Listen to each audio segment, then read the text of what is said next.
नमस्कार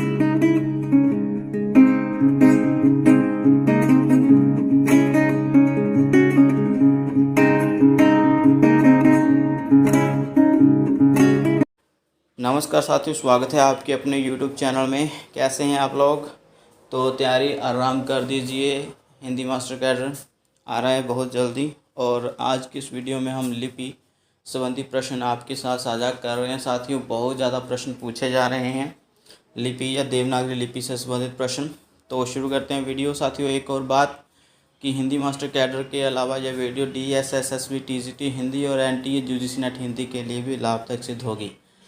तो साथियों, हिंदी मास्टर कैडर से संबंधित बहुत सारी वीडियोज़ हम पहले ही बना चुके हैं, चाहे वो रचनाकार जो कि हिंदी मास्टर कैडर के सिलेबस में लगे हुए हैं, वो सभी प्लेलिस्ट में हमने ऐड कर दिए वीडियो। ठीक है, आप प्लेलिस्ट देख सकते हैं जाकर। तो इस वीडियो को भी पूरा देखिएगा। तो शुरू करते हैं साथियों इस वीडियो को। पढ़ते हैं, खरोष्ठी लिपि का यह नाम निम्नलिखित में से किस कारण पड़ा? सीधा उत्तर पढ़ते हैं। ठीक है, वीडियो ज़्यादा बड़ा नहीं बनाएंगे जे वाली। तो किस कारण पड़ा? खरोष्ठी लिपि के कारण। तो पहला ऑप्शन जो है बिल्कुल सही है, गधे के ओष्ठों के समान अक्षरों वाली होने के कारण। ये याद रखिएगा, इस तरह का आ जाता है। ठीक है, प्रश्न कि गधे के ओष्ठों के समान अक्षरों वाली, ओष्ठ मतलब होंठ, अक्षरों वाली होने के कारण खरोष्ठी लिपि का नाम पड़ा है। जिस प्रकार से ब्राह्मी लिपि हुआ करती थी, या संस्कृत की लिपि को ब्राह्मी लिपि कहा जाता था। ठीक है, एक प्रकार के साथ खरोष्ठी लिपि भी हुआ करती थी। तो ये किस कारण नाम उसका पड़ा है, तो याद रखिएगा। अगला प्रश्न है साथियों, लिखित चिन्हों की व्यवस्था क्या कहलाती है? लिखित चिन्हों की व्यवस्था, जिसके द्वारा हम दूसरों को, मतलब जब कोई चिन्ह लिखते हैं, ठीक है, तो उसको कोई पढ़ता है तो वो हमारी बात को समझ आता है, तो उसको लिपि कहते हैं। ठीक है, आगे साथियों, पंजाबी भाषा की लिपि है, कौन सी लिपि है? आपको तो मालूम ही है, गुरुमुखी लिपि है साथियों। आगे चलते हैं। इस तरह की पंक्तियां बहुत आ जाती हैं पेपर में। ठीक है, जैसा उच्चारण किया जाता है वैसा ही लिखा जाता है, यह लिपि, यह गुण किस लिपि का है? बिल्कुल देवनागरी लिपि का है। जैसा उच्चारण होता है उसको वैसा ही लिखा जाता है, चाहे मात्राओं का अपना उच्चारण हो, चाहे व्यंजनों का अपना उच्चारण हो।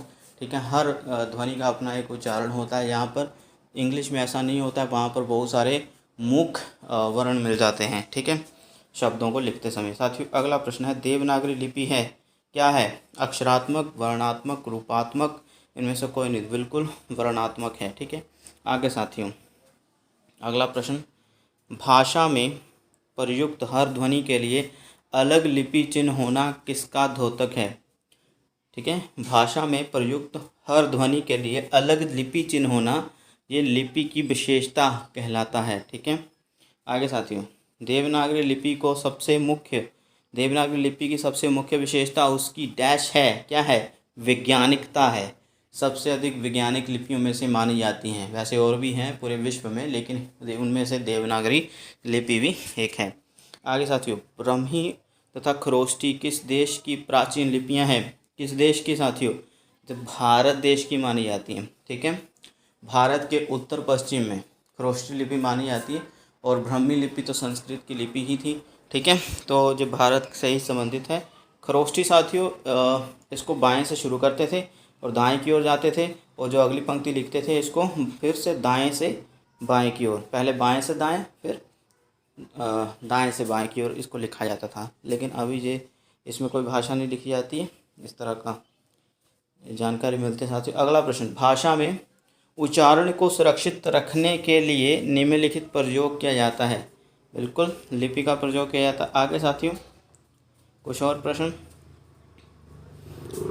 देवनागरी लिपि, देवनागरी लिपि में इनमें से किस ध्वनि के लिए एक से अधिक चिन्हों का उपयोग होता है? किस ध्वनि के लिए?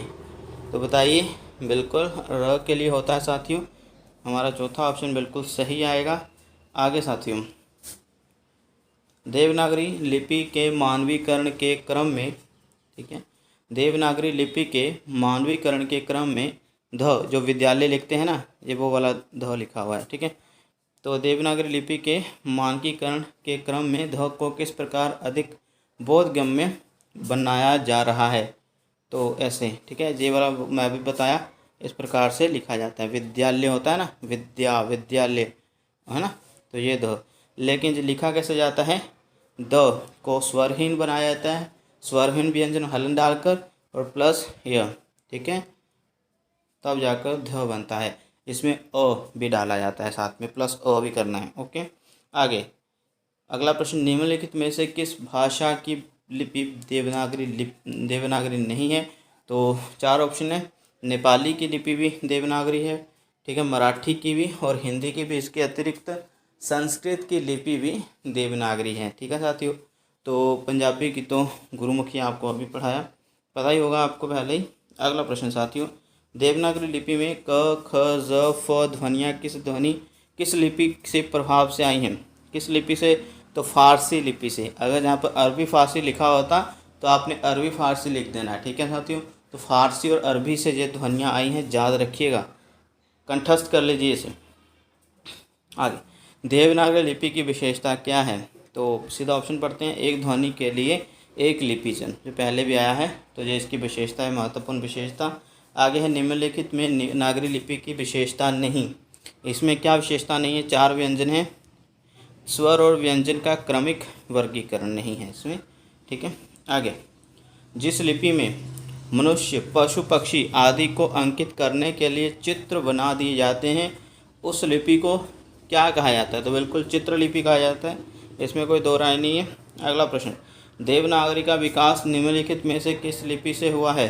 तो बिल्कुल ब्राह्मी लिपि से हुआ है साथियों, ठीक है। ब्राह्मी लिपि से आगे फिर गुप्त लिपि भी हुई, और उसके आगे कुटिल लिपि, फिर कुटिल लिपि का ही एक जो है अंग माना गया है देवनागरी लिपि, जिसे प्राणी नागरी वगैरह भी कहा जाता था। आगे साथियों, ये प्रश्न काफ़ी महत्वपूर्ण है, अक्सर परीक्षा में पूछ ले जाते हैं। निम्नलिखित कथन किस विद्वान का है? कथन पढ़ते हैं साथियों, ये आपने कंठस्थ कर लेना है, ये वाला कथन तो लिख लीजिए। देवनागरी अन्य किसी भाषा की तुलना में अधिक व्यवस्थित हमारी भाषा, ठीक है, देवनागरी अन्य किसी भाषा की तुलना में अधिक व्यवस्थित है। हमारी भाषा अंग्रेजी को वर्णमाला तथा वर्तनी बहुत ही अवैज्ञानिक तथा किसी रूप में हास्यास्पद भी है।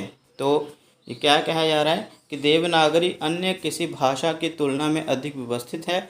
हमारी भाषा अंग्रेजी की वर्णमाला, ठीक है, को पढ़ दिए पहले, इसका की है जहाँ पे लिखा हुआ, हमारी भाषा अंग्रेजी की वर्णमाला और वर्तनी बहुत ही अवैज्ञानिक तथा किसी रूप में हास्यास्पद भी है। तो सर विलियम जोन्स का, ठीक है, विलियम जोन्स का कथन है, याद कर लीजिएगा। देवनागरी से संबंधित ये कथन अक्सर पूछ लिया जाता है। अभी कथन आ रहे हैं साथियों आगे। अगला कथन है, मानव मस्तिष्क से निकली हुई वर्णमालाओं में नागरी सबसे अधिक पूर्ण वर्णमाला है। किसका है? तो ये जॉन क्राइस्ट का है, ठीक है, जॉन क्राइस्ट का ये कथन है। आगे साथियों, किसने कहा संसार की सभी लिपियों में मेरी राय में नागरी ही सर्वोत्तम है? किसने कहा कि संसार की सभी लिपियों में मेरी राय में नागरी मतलब देवनागरी ही सर्वोत्तम है? तो ये कहा था साथियों, महात्मा गांधी ने कहा था, ठीक है, और अपनी पत्रिका हरिजन सेवक में, ठीक है, हरिजन पत्रिका थी उनके, 25 जनवरी 1948 में कहा था। आगे साथियों, अगला कथन है, देवनागरी लिपि को वैज्ञानिक स्वयं सिद्ध, देवनागरी लिपि की वैज्ञानिकता स्वयं सिद्ध है, ऐसा है प्रश्न, ठीक है। देवनागरी लिपि की वैज्ञानिकता स्वयं सिद्ध है, किसने कहा? तो ये साथियों महावीर प्रसाद द्विवेदी जी का मानना है, ठीक है, 1974 में कहा था ये। अगला प्रश्न साथियों, नागरी लिपि से बढ़कर देवनागरी, द्वारा से पढ़ते हैं साथियों, नागरी लिपि से बढ़कर वैज्ञानिक लिपि मैंने दुनिया में पाई नहीं, ठीक है, नागरी लिपि से बढ़कर वैज्ञानिक लिपि मैंने दुनिया में पाई नहीं। तो किसका विचार है? आचार्य विनोबा भावे का विचार है। तो साथियों ये रहे कुछ कथन और कुछ प्रश्न, और एक और प्रश्न जो अभी देवनागरी लिपि से संबंधित हिंदी लेक्चर कैडर में पूछा गया था। हिंदी लेक्चर कैडर का एग्ज़ाम अभी हुआ है कुछ दिन पहले ही पंजाब में। तो उसमें एक प्रश्न था कि स्वर के आधार पर सभी स्वरों को लिखने का सुझाव किसने दिया था? तो साथियों वो सावरकर बंधु ने दिया था। एक प्रश्न और देवनागरी लिपि से संबंधित आया हुआ था कि लोकनागरी, देवनागरी लिपि को लोकनागरी किसने कहा? तो उसका उत्तर विनोबा भावे आना था। ठीक है साथियों, तो ये कुछ प्रश्न आपके साथ साझा किए। और भी बहुत सारी जानकारी देवनागरी लिपि या अन्य लिपि संबंधी आपके सामने हम प्रस्तुत करते रहेंगे। धन्यवाद।